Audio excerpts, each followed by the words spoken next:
So, yesterday, Sony announced the new PS5, and there were some absolutely jaw-dropping things, but today I'm going to go over all of the most important information. That will be in section 1, and that will just continue immediately after this. And then section 2 will be my thoughts on the PlayStation 5 and why I'm not getting one. Stay tuned. Also, please note that the second half of this podcast does include some highly opinionated content, so if you do not wish to hear that content, then please stop after the first part. There will be a warning before that part occurs. So, let's get started with probably what actually happened. The PlayStation 5 has been announced, and so have the price and release date. So, Sony announced that the PlayStation 5 will cost $500 when it launches on November 12th, alongside the $400 digital edition. Pre-orders will begin on September 17th at selected retailers. That's confusing. There was something about it actually launching yesterday accidentally, I don't exactly know. But the pricing puts Sony equal to the top of the line Series X and $100 over the Series S. However, that $100 is worth it, as the digital edition is just a version of PlayStation 5 without a disc drive. So you're actually getting more for your money in a way. So you're actually getting the same amount of power just without a disc drive. Personally though, I do recommend that if you're getting the PlayStation 5 and you just get the higher end one, unless like that $100 is like games for you, which it very well could be because there's no Game Pass. And Sony have stated that they have no intention of releasing a Game Pass-like model. More on that later. Now, the pricing obviously puts them up against Microsoft Console, however, the release date is a bit more confusing. So, November 12th is the release date for the US, Japan, Mexico, Australia, New Zealand, and South Africa. So, those countries are getting it 2 days after the Xbox's worldwide release date. And that is kind of a bummer, actually. I'm kind of shocked to see Sony not just go for November 10th, same as the Xbox, and put themselves on equal footing. Because those extra 2 days, actually, for a lot of people, for some people, could literally be the difference between next gen or not next gen. But the worst thing is that it's November 19th for people in the rest of the world, with the exception of China, who we currently don't know the launch date of. As for why I don't know the launch date of China, I don't really know. But the fact that the rest of the world are getting it a week after the US, Japan, Mexico, Australia, New Zealand, and South Africa. And the fact that, as far as I can tell, I can't see any link between those countries being the first to get it, apart from the US and Mexico being in North America, and Japan, obviously, as far as I'm aware, Sony is a Japanese company. Wait, let me search that quickly, actually. Is Sony a Japanese company? Yeah, it's a Japanese multinational conglomerate corporation headquartered in Tokyo. So yeah, Sony is definitely a Japanese company, so I understand why Japan would get it first, that's fine. I don't mind that. But the fact is, this is definitely not fair on the rest of the world, who are going to have to wait over 9 days extra for those of us, especially here in the UK, who want that console. Which, by the way, the pricing for that is £450 for the PlayStation 5 non-PlayStation 5 full fat version, and then £360 for the digital edition. I don't know why it's not just 100 off, but that's the way it works. So it's definitely weird though that they're launching it that much after. I mean, personally, that could actually sway my console choice, and it also shows what markets Sony actually values in terms of the competition. Like, it seems to show to me what markets Sony values in a way, as it believes those are more important. Now, the PlayStation 4 originally at launch cost $400, and the PlayStation 4 was and still is sold for $400 outside of major deals like Black Friday. Now, I'm not sure what's happening with the old models of PlayStation 4. I believe they will still be supported in terms of still made and stuff, like the PS2 and PS3 were. But PlayStation 5 backwards compatibility is the overwhelming majority of the existing PlayStation 4 lineup. Details are still slim, it's not exactly the same as it's not exactly the same as what we have for the Xbox, where we basically have a guaranteed almost all games, where it's more of a your game is more likely to work than not, but it's definitely good. Now, yes, the price is expensive, but it's not the most expensive console sold. The most expensive console was the PlayStation 3, which cost $500 for 20 gigabytes or $600 for 60 gigabytes. That is also why I was considering that they might release for $600 as well, just due to the fact that they have done that in the past when they previously won a generation with PlayStation 2. They absolutely thrashed it, and so PlayStation 3 they had very high prices, and they probably thought they could get away with it. So they have actually learnt their lesson. So that's kind of all the launches. Let's go onto the games though, because this game's lineup is just destroying Xbox, but personally I don't care.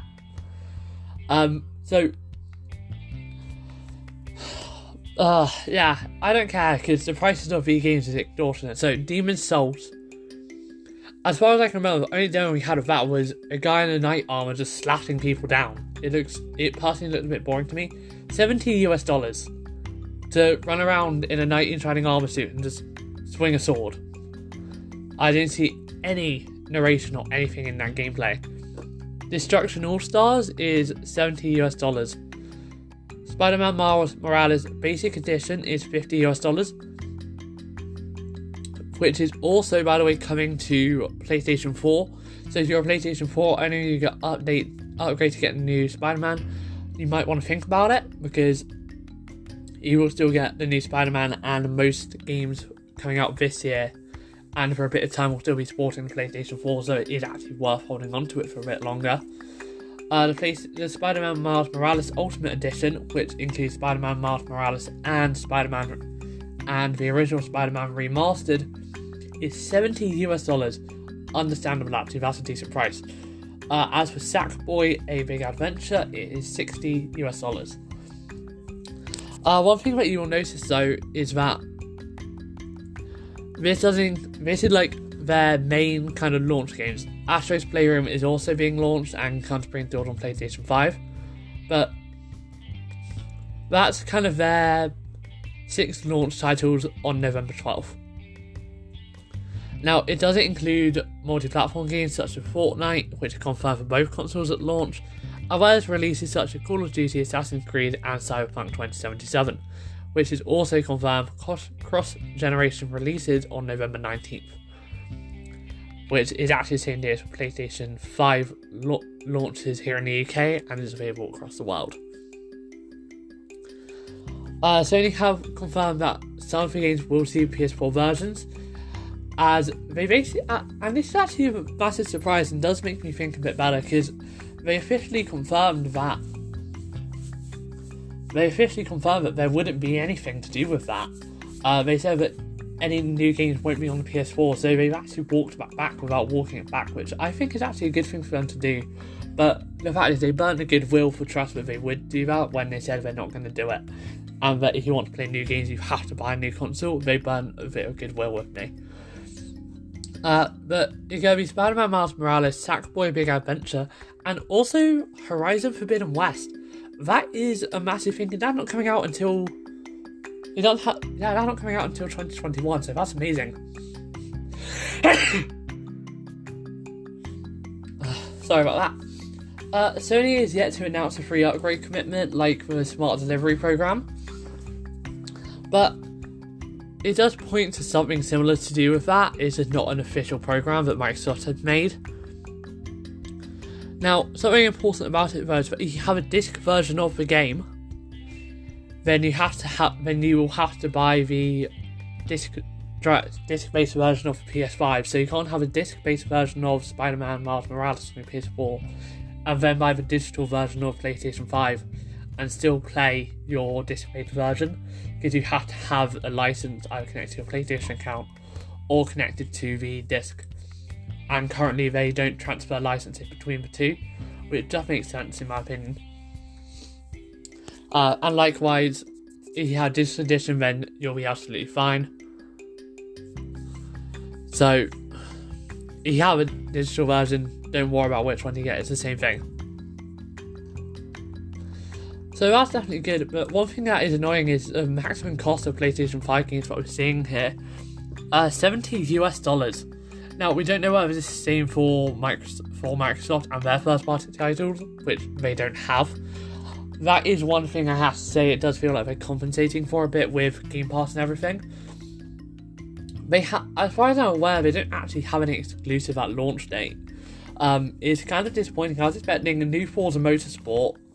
I was expecting all of the games that they showed off in the Game Showcase, I was expecting them to be launch date exclusives, but they have none of them with a date yet. Like, they're all going to be next year, which is really annoying for me actually, because, yeah, but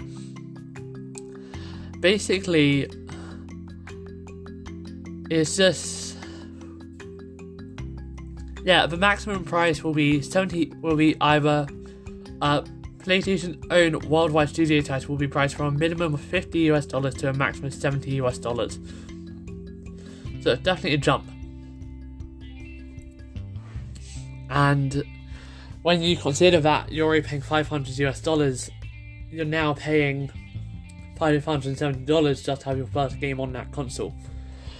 Although, if you are someone who doesn't really want to pay for a new game, then I have some good news for you, because while Sony, and I'm going to clarify all of this, but Sony does now have a PlayStation Plus collection. Now, this is only for about 18 or so PS4 games. No PS5 games will be coming to this service. None. At least originally launched. And not all of these are exclusives, either side of them are also third-party titles. So the games on this list include God of War, Last of Us Remastered, Uncharted 4: A Thief's End, Battlefield 1, Monster Hunter World, Fallout 4, Final Fantasy 15. By the way, Final Fantasy 16 is being released on PlayStation first. I don't believe it's a full PlayStation exclusive, but it is a temporary exclusive for a certain amount of time. Smart move. The Last Guardian, Ratchet & Clank, Infamous Second Son. Great game, by the way. Days Gone, Bloodborne, Detroit Become Human, Batman Arkham Knight, Mortal Kombat X, Persona 5, Until Dawn, and Resident Evil Biohazard. That is the full list of games. So it's 1, 2, 3, 4, 5, 6, 7, 8, 9, 10, 11, 12, 13, 14, 15, 16, 17, 18. 18 games, not all exclusives, but if you're the kind of person who wants to wait to actually buy games because you still get your PS Plus subscription, then good news, you have 18 games that you can play from last gen. Yeah. Just quickly on PlayStation and a Game Pass-like competitor, people were hoping this was the start of it. Jim Ryan, head of PlayStation, has come out and confirmed there will not be a direct competitor to Game Pass. Just because they believe on making, quote, good exclusive titles. Fair play, take those shots, I have to say. That is a fair shot to take this gen. I'm actually really disappointed in Microsoft. They shot themselves in the foot by pushing back Halo Infinite. Personally, push back the launch of the X. No, do not push back the launch of the Xbox Series X or Series S, actually. Do not do that. No, I was going to say feel free to push down back the launches, but no, you are not ever pushing back that launch date. That is, no. But I'm kind of annoyed at that new launch date. I'm hoping that they get these new games sorted out quickly. But regardless, feel free to take shots, but Sony has said they will never do a Game Pass-like subscription model of their own. Now, as for other things coming to Sony PlayStation, there's not really much from outside developers in way of subscription services, etc, etc. EA Play does exist on PlayStation, and it is worth it if you're an EA gamer, but on its own I wouldn't say it's worth it. And there's also no way to finance the PlayStation 5 officially from Sony. Jim Ryan came out and said that actually that's not important because retailers do it themselves. And he said that all access doesn't really matter to them because retailers can do something similar themselves. I think he's missing the point of all access a bit with that, if I'm brutally honest with you. I think all access is much more than just financing. It's including amazing games and amazing services to allow you to have a good time on your console. It's about much more than just financing. I think Sony are missing the mark on that. But again, if it's not profitable for them, because don't forget as well that even that statement is not a direct shot at Xbox. Because the fact is, Microsoft have a lot more cash in hand than Sony, it's a fact. They have a lot more business areas that they can just pull money from to throw into Xbox, and Xbox won't really have to worry about going anywhere. It's a natural fact, and it's the way it works. So that is everything in terms of kind of a factual stuff based on Sony's PlayStation 5. Honestly, I am glad that they're releasing it, and I almost said I might go PlayStation 5 or keep my PS4, but both of those this morning are looking incredibly silly, actually, when I look at it, because I realised I'm keeping the PlayStation 4 for one game, and then I'll probably sell it once I played it. Yeah, long story short, it is not worth it for me to play, to keep my PS4, and I'm selling all of my disc-based games, apart from Star Wars Jedi Fallen Order on the Xbox, because I'm going to get a Series X, hopefully, and with the Series X. Yeah, the Series X is an amazing console. And I'll just put my Jedi Fallen Order disc in there whenever I want. So that is everything in terms of factual information. I'm going to kind of do a small kind of break thing. You'll hear the tone I put in, and then it will go on to kind of opinionated information. If you have decided that you don't really want to hear my opinion, then fair play. Thank you for listening so far, and I'll see you in the next episode. But I would prefer it if you did continue listening, as I do believe I will have some valid points in my opinion. And of course, if you disagree, then feel free to disagree. It's an open platform. Everyone has a voice.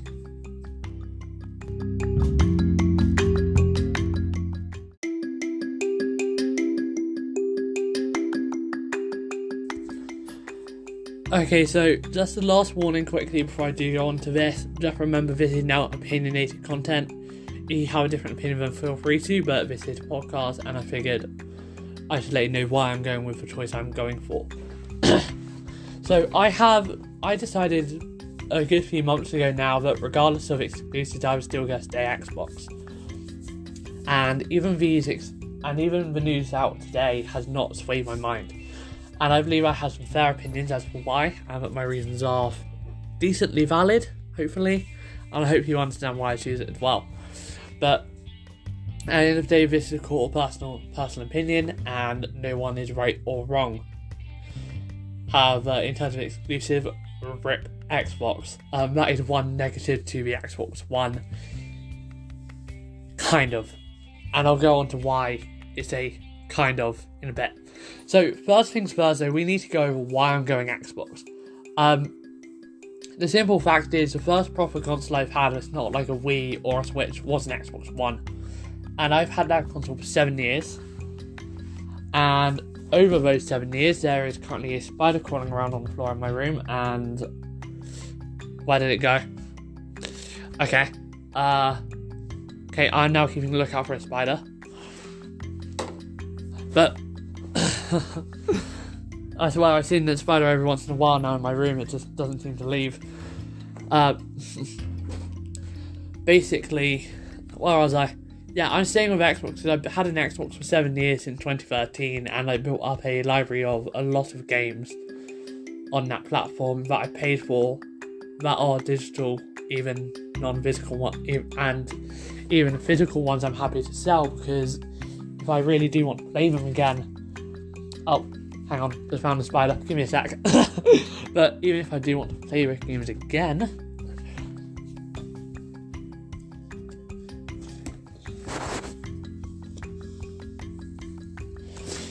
There we go, caught the spider. Sorry about that. I am more than happy to buy them again in a digital variant. There was just a spider crawling around in my room. So I am absolutely more than happy to buy them again digitally because they'll be fairly cheap, as they're fairly old games. But the fact is, I don't need to because Xbox Game Pass. So this is where my Xbox has exclusive comes in. Like, just because you don't have to buy them doesn't mean they're not exclusives. You have access to every single Gears of War game ever released, from the first one to the latest Gears 5. All of them currently installing on my Xbox as well right now, actually, and I'm not sure on the progress. But I can play every single Gears game to be released on Xbox. There's a Killer Instinct fighting game. It's still a great game even today when there's not really much release for it. There's Forza Horizon 4, Forza Motorsport 7. I don't actually own that one. I am considering using just a small purchase code to buy it. It will probably be like 10 quid or so. So I'm considering just doing a small purchase code on like G2A or something and typing in the code. Just as a quick purchase, because why not? It's a new game to play. And I got a 1TB hard drive that's almost full with games on it. And I figured if I have a 1TB hard drive that's almost got games on it completely filled up, then why suddenly throw away all of the purchases I've made on Xbox to get to PlayStation? And at the end of the day, I don't need the PlayStation exclusives. I don't need the exclusive games. They're not the games I play more often than not. I am playing the non-exclusives. And I have a PlayStation 4. I use my PlayStation 4 for a grand total of a month. Like, constantly using it without going on Xbox. A month. In that month, I played Destiny 2 a bit, just with cross-save, because why not? No, I didn't even do that, because it wasn't actually available for free back then. I don't think. I can't remember, it was around the time when it started to become free. I played Spider-Man for a month. I grinded the original Spider-Man DLC story. My mum brought me I was given a PlayStation 5 for 2 games, Spider-Man and Horizon Zero Dawn. Spider-Man I was hooked, Horizon Zero Dawn I could have come and gone as I pleased, and I have gone. Just because they say, oh yeah, no, we've got the best exclusives. The chances that you play those exclusives daily and that's the only games you play are low. And with that being said, that's why I'm an Xbox gamer, because the chances of me going out to buy those games just for a bit of solo single player gaming, and the chance of I'm actually going to come back to those campaigns is low. I stretch out my single player campaign games for a while on purpose, because once the campaign is over, there's not much to do. With Destiny 2, you've always got another strike or another mission or something else that you can do in the meantime, even if it's not 100% the best. It's still there to do. It's just, there's a lot of stuff with PlayStation that, whilst it is good, people kind of over-exaggerate it. Like, obviously you will spend hours on those single player games because you will want to 100% them. But you're also at some point just going to get sick of it, because you'll play it once and then you'll think, okay great, I'm going to play it again. But then you'll realise, hang on, I've already played it once, why start again? Why do the same thing all over again, apart from maybe to do it on a higher difficulty? I don't care about exclusive games that much. At the end of the day, I have access to over, I'm going to say 320 games. Because I can't remember how many games are in the Game Pass library. Let's start searching it here and put my phone down. Also, yes, I am recording this on my phone. So if I go to Game Pass right now, let's do on-the-spot research. Xbox Game Pass. Now, I know it's definitely over 100. I believe it's actually over 150, possibly even over 200. Games, here we go. And this is all the games in the catalogue. So, give it a second to load. Here we go. 388 games in total over PC, console, and cloud. In terms of just the console catalogue, I had 247 games available to me. In terms of the cloud-enabled games, I have 169 games available to me. 169 games available in cloud gaming. As for PC, 209. So my console collection is 247 games. That is with a minimum spending of, let's see, go back to the overview here. See, the reason I'm bringing this up is actually how many games I have. So the minimum I can spend on this, and I'm going to go for minimum, I'm not going to do maximum, I'm going to go minimum, because it's only fair on them, is £8 a month. Let's say £8 a month. So if I do, what was that number? So charging. Thank you, speaker. I'm aware you're charging. Yeah, my speaker'd love to do that. So £8 a month, and the total number of games on console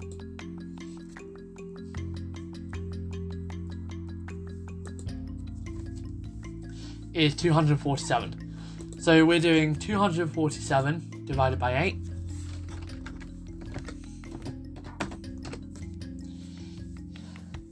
It would take me 30 months to pay for every single game I have access to in this library. And spoiler alert, more games are added over those months. If I want to do Ultimate, then I have access to, what is it again? 388, and I pay 10 quid. So 388 divided by 10. Or is it closer to 11 actually? I think it might be closer to 11. I think it's like 10.99, but I'm going to do it rounded just to make it easier on the numbers.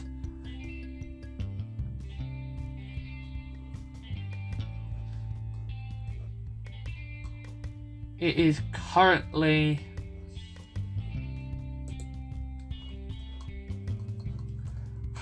scrolling all the way down to the bottom here. 11 quid. Let's go 11 just to make it more fair. It would take me 35 months. 35 months to pay off all of those games and EA Play coming to that later this year. And that is just... No. Sorry. No, that's not even right. No. No, sorry, no, I need to do 388 times... Let go 60. It's a number that you can kind of expect. Divided by 11. 2,116 months. If all of those games are £60 at launch, I'm aware that they're not, I'm aware that they can be less. I'm going for a general price that you can probably associate with every single game in that catalogue, as that is kind of a general pricing for games as far as I'm aware. It would take me a very long time to pay those games off, to pay that off. That's, let's say 7 or 8 years. Let's say 7 or 8 years. I'm not going to say exactly. You know, let's divide it by 12. What?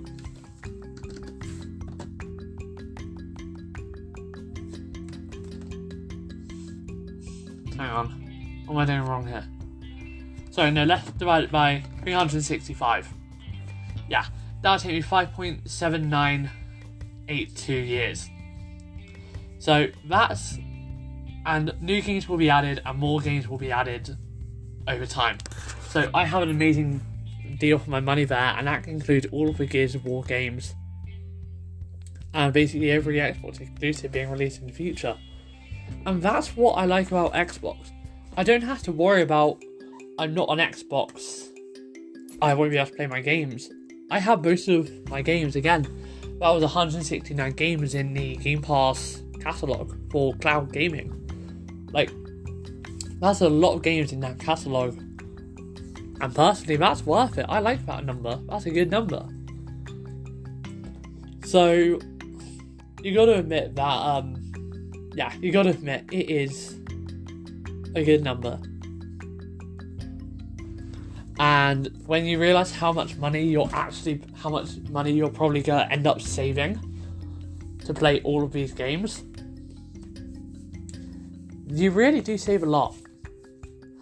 So, long story short, I'm going with Xbox because A, I have my back catalogue, and B, Game Pass Ultimate is just too good of a value for me to pass up on, just to have to rebuild my entire catalogue with new games the entire time. I got an amazing catalogue, I'm not throwing that away, and just to change platforms. So, I have now locked myself into Xbox unless something drastic happens. But for now, I'm staying Xbox. If you're a PlayStation gamer, great. Crossplay is everywhere. We might as well be on the same console because we can probably play the game together as well. So, my name is Luke. This has been Done Out to World. Thank you for listening, and I'll see you in tomorrow's episode. Also, you will notice daily episodes have made a small comeback. This week has been a massive week for tech announcements, so that is why it's not a permanent thing by any stretch of the imagination. It is a 1 week thing just due to a lot of news coming out this week. But I will see you in tomorrow's episode. Thank you for listening. And also, thank you for being here whilst I caught that spider. That was interesting to do. So yeah, see you in tomorrow's episode.